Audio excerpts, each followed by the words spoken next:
अब देखो, जो नेक्स्ट चैप्टर हम लोग स्टार्ट कर रहे हैं फाउंडेशन लेवल पे, उस चैप्टर का नाम है थ्योरेटिकल डिस्ट्रीब्यूशन। ध्यान देना, जो नेक्स्ट चैप्टर हम लोग स्टार्ट कर रहे हैं उस चैप्टर का नाम है थ्योरेटिकल डिस्ट्रीब्यूशन। अब थ्योरेटिकल डिस्ट्रीब्यूशन क्या होता है, क्या कंसेप्ट है थ्योरेटिकल का? देखो, ये चैप्टर है ना, प्रोबेबिलिटी से मिलता जुलता चैप्टर है। मतलब ये ऐसा समझ लो, प्रोबेबिलिटी का एक अलग सेकंड पार्ट हो गया, ठीक है ना। थ्योरेटिकल डिस्ट्रीब्यूशन का मतलब क्या होता है? बेसिकली जैसे हम बात करते हैं थ्योरेटिकल डिस्ट्रीब्यूशन की, तो थ्योरेटिकल डिस्ट्रीब्यूशन दो पार्ट में डिवाइडेड है, एक तो डिस्क्रीट और एक कंटिन्यूअस। थ्योरेटिकल डिस्ट्रीब्यूशन का मतलब क्या होता है? आप ऐसा समझो, ऐसे डिस्ट्रीब्यूशन जिसको हम बोलते हैं जो एग्जिस्ट करते हैं सिर्फ थ्योरी में। Theoretical distribution means all those distribution that exist only in theory। और ये दो पार्ट में डिवाइडेड है, पहला डिस्क्रीट, सेकंड कंटिन्यूअस। तो आप लिखो एक बार थ्योरेटिकल डिस्ट्रीब्यूशन, देखो थ्योरेटिकल डिस्ट्रीब्यूशन देखो, it refers to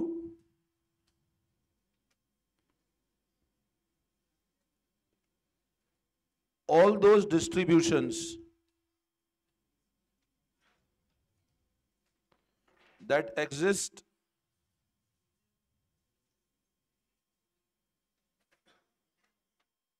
only in theory। Theoretical distribution मतलब ऐसे सारे डिस्ट्रीब्यूशन जो कहां एग्जिस्ट करते हैं, सिर्फ थ्योरी में।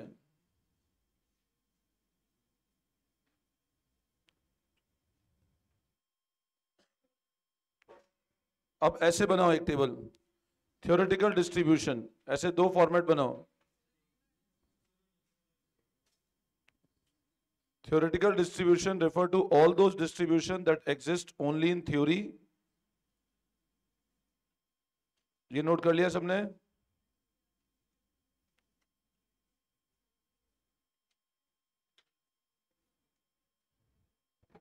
नोटिंग कर लिया? अच्छा, अब ये लिखो आप,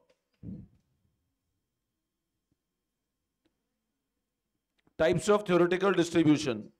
ऐसे लिखना, टाइप्स ऑफ थ्योरेटिकल डिस्ट्रीब्यूशन, मतलब कितने तरह के होते हैं थ्योरेटिकल डिस्ट्रीब्यूशन। तो थ्योरेटिकल डिस्ट्रीब्यूशन दो पार्ट में डिवाइडेड है, पहला है डिस्क्रीट और सेकंड है कंटीन्यूअस। थ्योरेटिकल डिस्ट्रीब्यूशन दो पार्ट में डिवाइडेड है, पहला है डिस्क्रीट और सेकंड है continuous. The theoretical distribution divided two parts, first is discrete and second is continuous. अब बच्चों, ये जो डिस्क्रीट है ना, ये वापस दो तरह का है। डिस्क्रीट वापस दो तरह का है, एक तो बाइनोमियल और एक पॉइजन।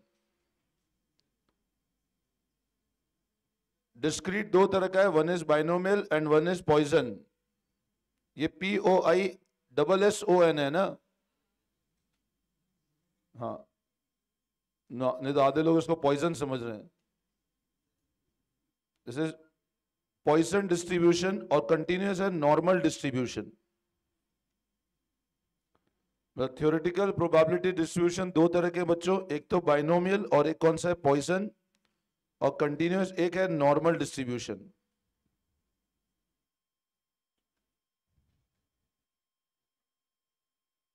नोट कर लिया सबने?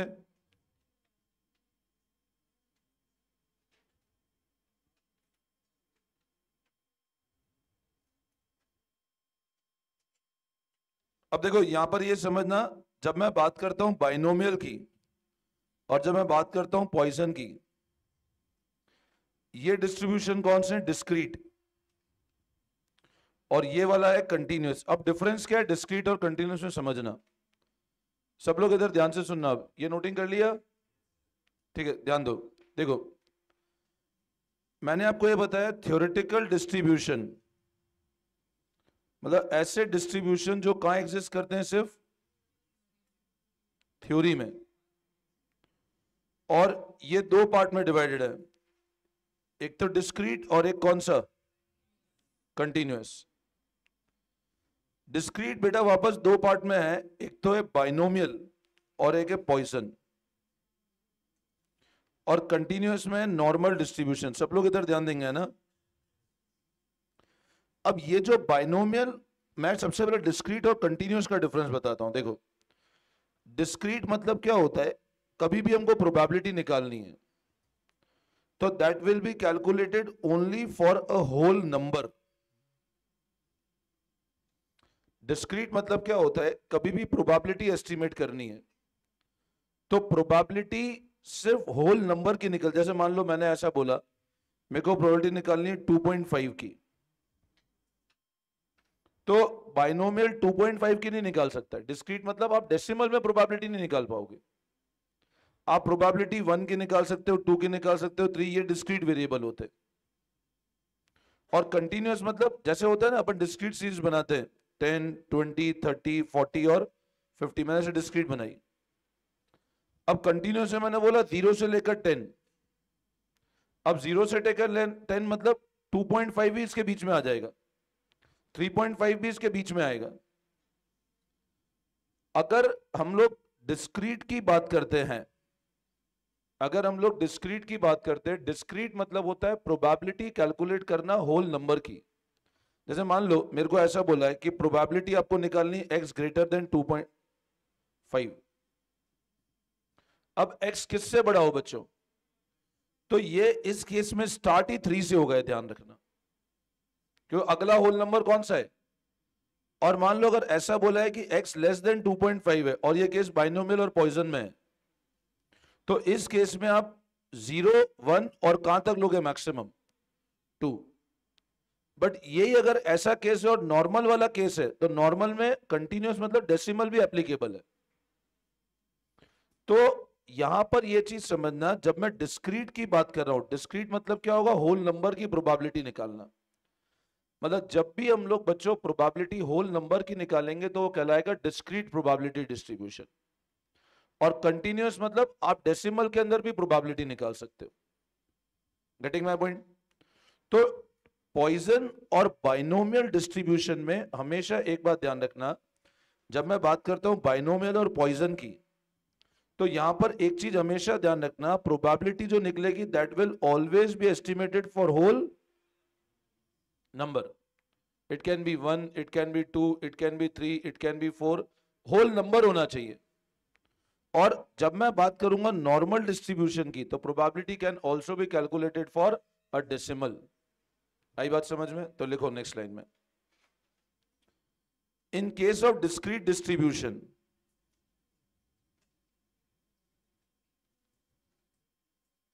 in case of discrete distribution, probability can या probability is calculated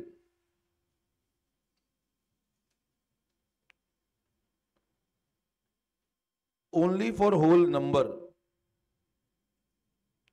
देखो for example 1, 2, 3 up till 10,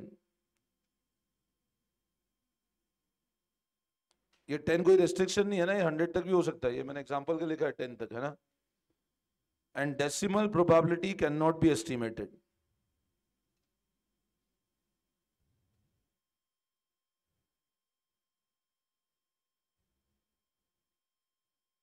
इसमें लिखो फॉर एग्जांपल, अब इसको हिंदी इंग्लिश करके लिख लेना, अगर बाइनोमियल और पॉइजन में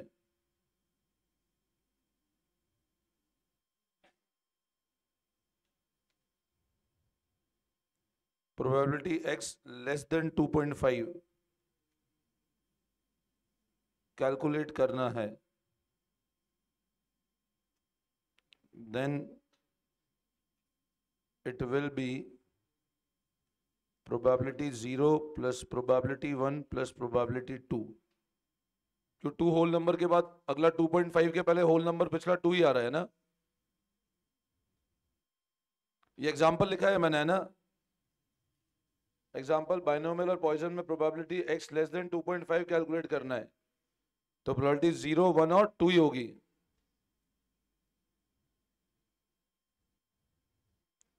और नॉर्मल डिस्ट्रीब्यूशन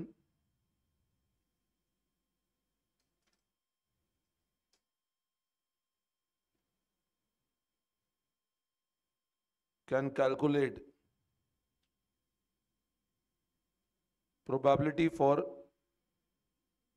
एनी वैल्यू, क्योंकि वो डेसिमल भी ले लेता है ना।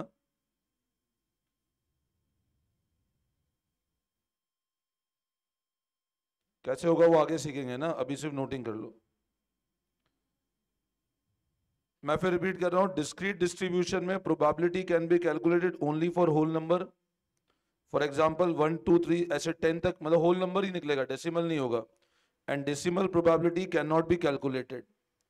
एग्जांपल, अगर बाइनोमियल एंड पॉइजन में जैसे मान लो 2.5 लेस देन निकालना है, कैलकुलेट करना है, then it will be P0 plus P1 plus P2। और नॉर्मल में calculate probability for any value, decimal का भी प्रोबेबिलिटी निकाल सकते हैं हम लोग। होल नंबर भी होगा, कोई भी वैल्यू, 0 से लेकर 10 तक बोला तो कुछ भी हो सकता है ना। It can be whole number, it can be even decimal also, है ना। तो डिस्क्रीट डिस्ट्रीब्यूशन कितने हैं बताओ? 2। और कंटिन्यूअस कितने हैं? 1।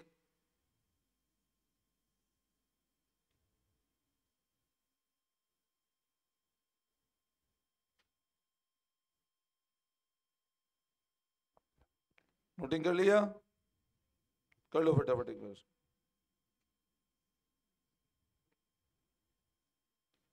तो प्रोबेबिलिटी डिस्ट्रीब्यूशन दो तरह के होते हैं, एक होता है डिस्क्रीट, एक होता है बाइनोमियल। डिस्क्रीट वापस दो पार्ट में डिवाइडेड है, one is binomial, second is Poisson. और कंटिन्यूअस एक ही तरह का है, कौन सा? Normal.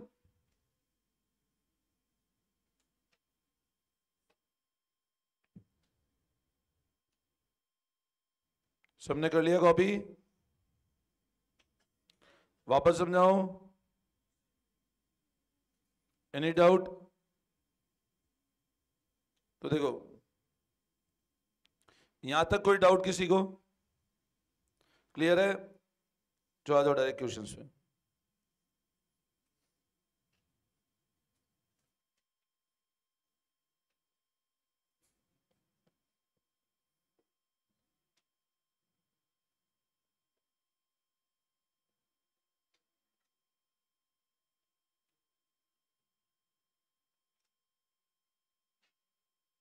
Set A,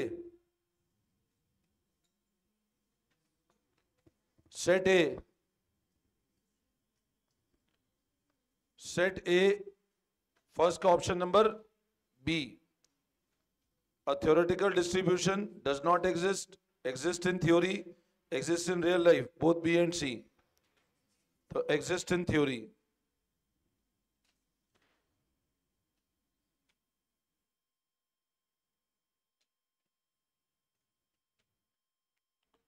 Set A first का B. Next, probability distribution may be discrete, continuous, infinite or A or B. So it can be discrete or continuous. तो second का option number D. सेकेंड का option number D. Set ए के question number 2 का option number D. कर लिया सब लोगों ने? Next, third. अच्छा, इसमें कॉपी कर लिया सब लोगों ने? ठीक है। Now an important discrete probability distribution. अब डिस्क्रीट में इसमें कौन से ऑप्शंस वैलिड हैं? पॉइजन। तो थर्ड का ए, पॉइजन डिस्ट्रीब्यूशन। तो डिस्क्रीट डिस्ट्रीब्यूशन कौन सा है? थर्ड का A. Next, fourth, important continuous probability distribution, normal. तो फोर्थ का डी। कंटिन्यूअस सबसे इंपॉर्टेंट कौन सा है? Normal distribution. ये तो वैसे ही आपको पता है, अपने सैम्पलिंग में पढ़ा है। फिफ्थ वाला ही बता दो, पैरामीटर्स है कैरेक्टरिस्टिक ऑफ। तो लिखो फिफ्थ का ए।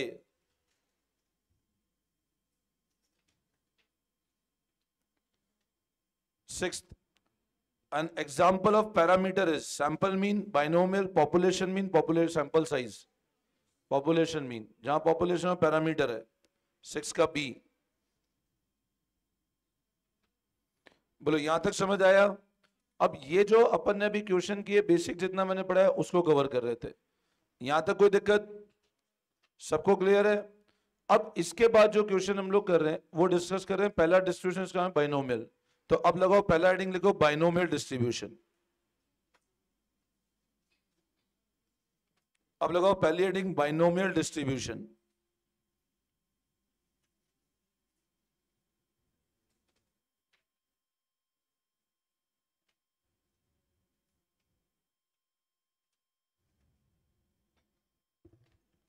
Binomial distribution. Now what is binomial? बताओ क्या होता है? बाइनोमियल वर्ड के अंदर एक वर्ड आ रहा है बाई। बाई मतलब दो। बाइनोमियल डिस्ट्रीब्यूशन एप्लीकेबल कब है और क्या होता है बाइनोमियल?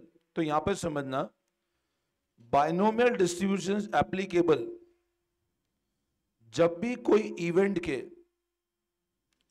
आउटकम होते हैं दो। बाइनोमियल डिस्ट्रीब्यूशन, बाई मतलब दो, whenever a particular event have only two outcome then binomial is applicable। Assume करो एक कॉइन टॉस किया। अब कॉइन टॉस में बताओ कितने आउटकम आते हैं? दो, या तो हेड या टेल, तो बाइनोमियल लगेगा यहां पे। तो बाइनोमियल डिस्ट्रीब्यूशन एप्लीकेबल कब है? जब भी कोई इवेंट के अगर आउटकम दो होंगे तो बाइनोमियल एप्लीकेबल है। अब जो हेड आया और टेल आया, एक कॉइन पे दो ही आउटकम है तो बाइनोमियल एप्लीकेबल है। लेकिन मान लो एक कॉइन टॉस किया तो बाइनोमियल लगाने की जरूरत ही नहीं है। हमको पता है हेड का प्रोबेबिलिटी 1/2 है, दो का टेल का प्रोबेबिलिटी 1/2 है। मैंने कहा दो कॉइन टॉस किए तो भी आप आराम से मैनुअली निकाल सकते हो, head head, head tail, tail head, और ऐसे करके आराम से कर सकते हैं। मैंने कहा आपने 3 कॉइन टॉस किए, हेड का प्रोबेबिलिटी निकालो, आराम से अपन ऐसे करके कर सकते हैं, करा था अपन लोगों ने। अब मैंने कहा मैंने 8 कॉइन टॉस किए, अब बताओ हेड आने का chance. Let's say I have toss 8 coins, head आने का चांस बताओ। अब मैनुअली बनाओ, हेड हेड हेड ऐसे बनाते जाओ, फिर आधों पे हेड आए आधों पे टेल। पॉसिबल है क्या बनाना? नहीं। आपको एक बुक में क्वेश्चन मिलेगा, कौन इज टॉस 5 1 2 टाइम्स। एक क्वेश्चन है ऐसा अपने आगे, एक कॉइन को 512 बार उछाला, हेड का प्रोबेबिलिटी बताओ। अब ऐसे कर सकते हो क्या मैनुअली बना करके? नहीं। तो यहां यूज आएगा बाइनोमियल का। तो बाइनोमियल यूज कब आता है? जब आपका नंबर ऑफ जो n होता है वो बड़ा हो जाता है। नंबर ऑफ ट्रायल्स आपकी बढ़ गई, तो व्हेन n का साइज बढ़ जाता है, जब नंबर ऑफ ट्रायल बढ़ जाती है, but that remain finite. Finite मतलब हमको पता है 512, 500, 1000 ये नंबर है। अब ऐसा नहीं बोलेंगे 10 मिलियन टाइम कॉइन टॉस किया तो बाइनोमियल एप्लीकेबल नहीं होगा। मतलब फाइनाइट एक डिफाइंड नंबर होना चाहिए। तो बाइनोमियल हमेशा ध्यान रखना एप्लीकेबल कब है? जब कोई भी इवेंट के आउटकम कितने होते हैं? दो। और वो जो दो आउटकम होते हैं उसमें एक को तो बोलते हैं हम सक्सेस, एक को तो क्या बोलते हैं हम लोग, और एक को बोलते हैं हम लोग फेलियर। मतलब binomial distribution is applicable when a particular event have only two outcome, one is success and second is, मतलब probability या तो सक्सेस की होगी या प्रोबेबिलिटी किसकी होगी बेटा? फेलियर की। सक्सेस की प्रोबेबिलिटी को हम लोग इंडिकेट करते हैं विद P। सक्सेस को किससे इंडिकेट करते हैं? और फेलियर को इंडिकेट करते हैं विद सिंबल Q। बाइनोमियल के अंदर सक्सेस की प्रोबेबिलिटी हम लोग इंडिकेट करते हैं विद सिंबल P और फेलियर को इंडिकेट करते हैं with symbol Q, such that P plus Q is always equal to 1। Probability का टोटल तो हमेशा 1 ही होगा ना, तो P प्लस Q क्या होंगे? हमेशा 1। मेरी बात फिर सुनना, बाइनोमियल डिस्ट्रीब्यूशन एप्लीकेबल कब है? जब कोई भी इवेंट के आउटकम कितने हैं? दो। एक को बोलते हैं सक्सेस, दूसरे को बोलते हैं सक्सेस को इंडिकेट करेंगे हमेशा हम लोग विद सिंबल P और फेलियर को इंडिकेट करेंगे with symbol Q, such that P plus Q is always equal to 1। P plus Q हमेशा किसके बराबर होगा? 1 के बराबर। आई बात समझ में? बाइनोमियल एप्लीकेबल तभी होगा जब इवेंट के आउटकम है 2 और n क्या हो गया आपका? लार्ज। अच्छा, अब यहां पर एक चीज समझना, जो भी हम लोग एक्सपेरिमेंट कर रहे हैं, एक्सपेरिमेंट को हम लोग ये कह सकते हैं जो भी हम लोग ट्रायल कर रहे हैं, कॉइन उछालना एक ट्रायल है, तो जो भी हम लोग एक्सपेरिमेंट कर रहे हैं उसके आउटकम हमेशा इंडिपेंडेंट होने चाहिए। इंडिपेंडेंट मतलब जैसे मान लो मैंने कॉइन टॉस किया, अब हेड और टेल आना आपस में क्या है? It is independent event. तो बाइनोमियल डिपेंडेंट इवेंट में नहीं लगेगा, बाइनोमियल लगेगा जब आउटकम क्या होंगे? इंडिपेंडेंट। तो मैं एक बार फिर से रिपीट करता हूं, फिर सुनना। बाइनोमियल डिस्ट्रीब्यूशन एप्लीकेबल कब है बताओ? जब कोई भी इवेंट के आउटकम कितने होंगे? 2। नंबर ऑफ ट्रायल क्या होंगे? लार्ज, बट फाइनाइट होना चाहिए। 2 आउटकम में एक होगा सक्सेस, दूसरा होगा फेलियर। सक्सेस को इंडिकेट किससे करेंगे? P से। फेलियर को इंडिकेट किससे करेंगे? Q से। सच दैट P प्लस Q हमेशा किसके बराबर होगा? 1 के बराबर। बोलो यहां तक कोई डाउट? वापस समझाऊं? समझ आ गया? ठीक है। ट्रायल सारे इंडिपेंडेंट होने चाहिए। अब यहां पर यह ध्यान रखना, बाइनोमियल को हम लोग एक और नाम से जानते हैं, बाई पैरीमेट्रिक डिस्ट्रीब्यूशन। बाइनोमियल कौन सा डिस्ट्रीब्यूशन है? बाई पैरीमेट्रिक। बाई मतलब 2 पैरामीटर है, यहां पर बाई मतलब 2 पैरामीटर है, और एक पैरामीटर है n और दूसरा पैरामीटर है p। देखो मैं एक बार आपको इसको नोटिंग कराता हूं, आप लोग स्टार्ट करो एक बार। देखो बाइनोमियल, देखो the binomial distribution, the binomial distribution is applicable, the binomial distribution is applicable only when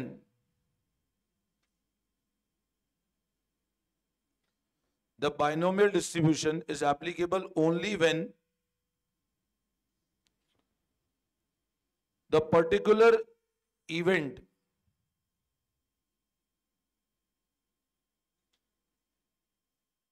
पर एक्सपेरिमेंट कर दो इसको, इवेंट, इवेंट तो आउटकम ही हो जाएगा। But experiment has only 2 outcome, experiment have only 2 outcome. When a particular experiment have only 2 outcome,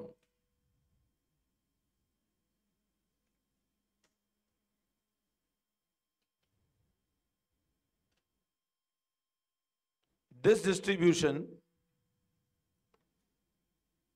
distribution is also known as,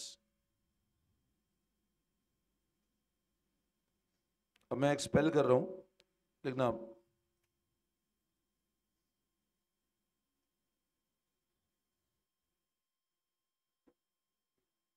Bernoulli process.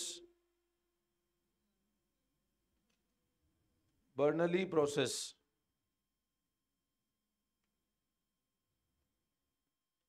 is also known as Bernoulli process. अब लिखो, अब important points लिखना related to binomial.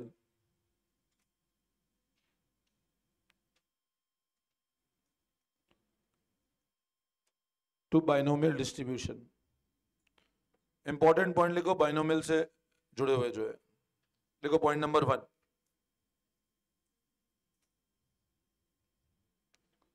लिखो each trial has only 2 outcome.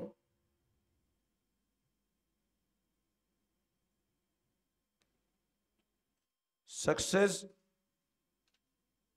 and failure. Success P है और failure is indicated with Q, such that P plus Q is equal to 1 such that P plus Q is equal to 1. Her trial के सिर्फ दो outcome है, एक तो success और एक कौन सा, फेलियर.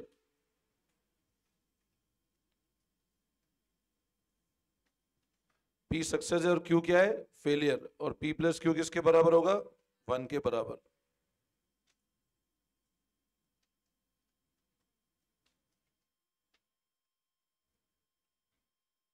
फिर सेकंड लिखो,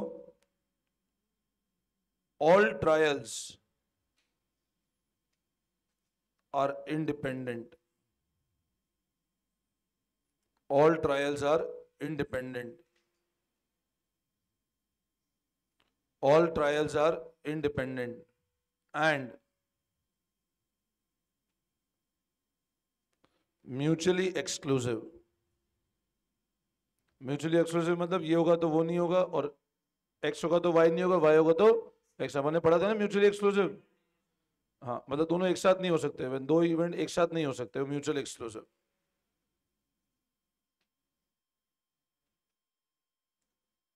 अच्छा, इसमें लिखना P, ये एक मिनट ऊपर एक देख लेना, जहाँ लिखा है ना आपने P plus Q equal to 1, इधर आके ऐसे भी लिख दो Q equal to 1 minus P और P equal to 1 minus Q. Q equal to 1 minus P और P equal to 1 minus Q.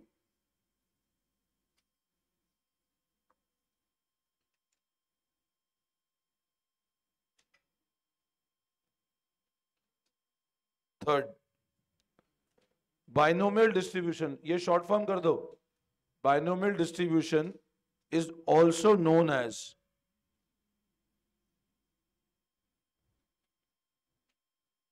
बाइपैरामीट्रिक distribution.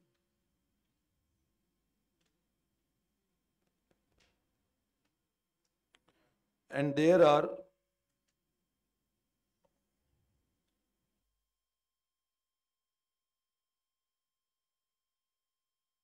चलो देखो, देर आर, ये पॉइंट लिख लो, there are only two parameter N and P. दो ही parameter N और P. N and P. यहां ध्यान रखना, पैरामीटर N और P है, Q is not a parameter. That is, if N and P is known,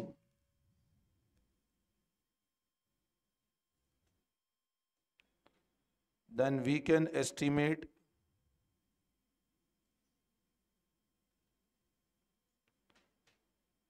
entire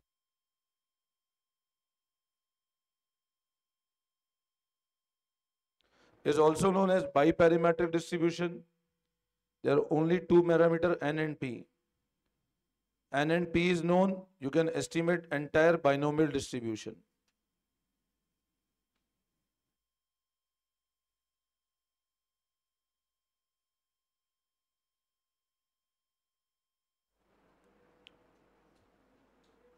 सबने note कर लिया? ठीक है, अब इसको नेक्स्ट क्लास से करते हैं हम लोग कंटिन्यू.